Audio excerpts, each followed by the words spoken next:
if you just have a rebound that's not associated with a missed shot, or if you missed whoever missed a shot, you can always assign a rebound by pressing either one of the buttons to a player. Similar to blocks, turnovers, and steals and assists, you can just click on the rebound, assign it to a player.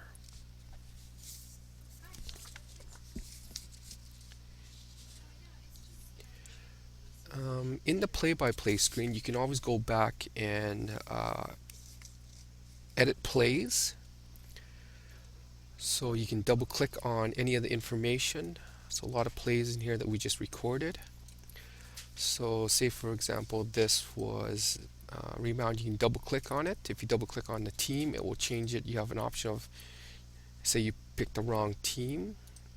If you double click on the player, you can assign it to a different player if that was incorrect, or you can assign the action for some of them. But for example, offensive rebounds might have been something else. Free throws might have been a intentional foul, for example. So you can always go back and edit your plays. You can also insert a play by right-clicking on any one of these and insert a play.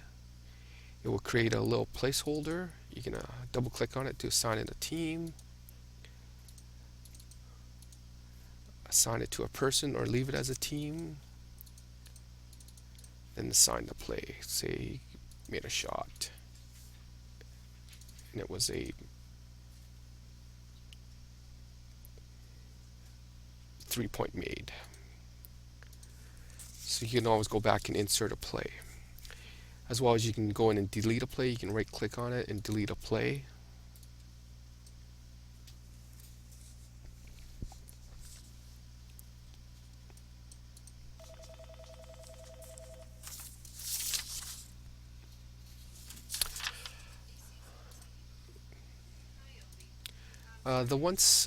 So we just started this in the second period, but when you're done for this period, even though the time is off a little bit, um,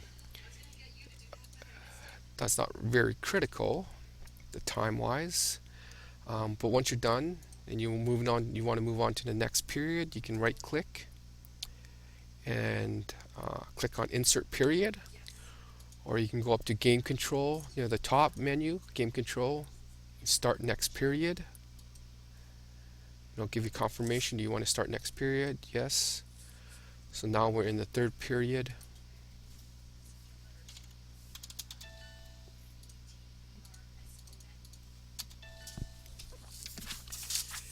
So now we're starting the third period. This time is off because this was a demonstration game, so it might have old rules. So now we're starting the third period, adding new players onto the court, starting this period. So again, right click on the players to put in your starting line for that period.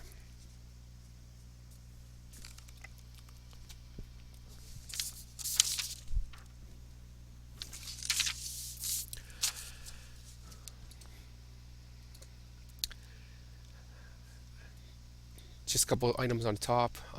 The left orange box, rectangular box, is a shot clock or court refresh. The H and V buttons are swapping sides. This we won't use too much. Rebuild stats will just basically rebuild the stats if you entered games in. So that's just going to rebuild these stats so they will come out correctly. You can also go back and delete the last play here.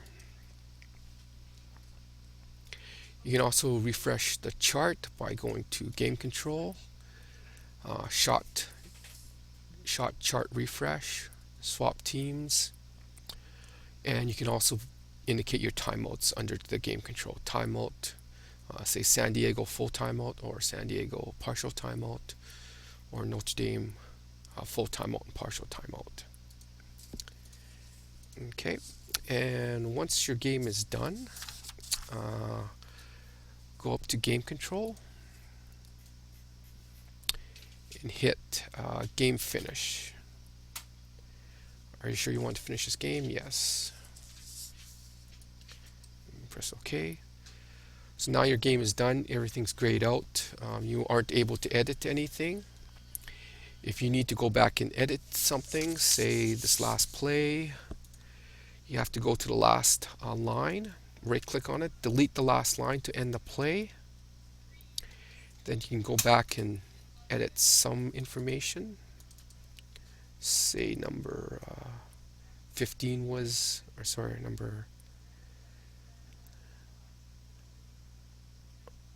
5 or 6 was subbed out instead of the one.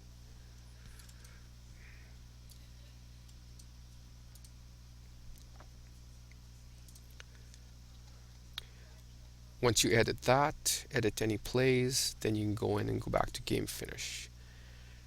You must mark this as game finished whenever you're at the end of the game to web sync and lock your games.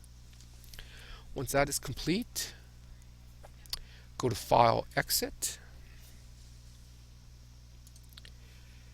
It'll take you back to this game.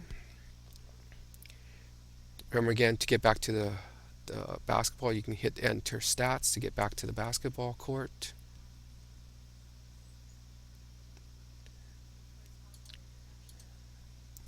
But once the game's finished, you can go to Web Sync. Oh, sorry.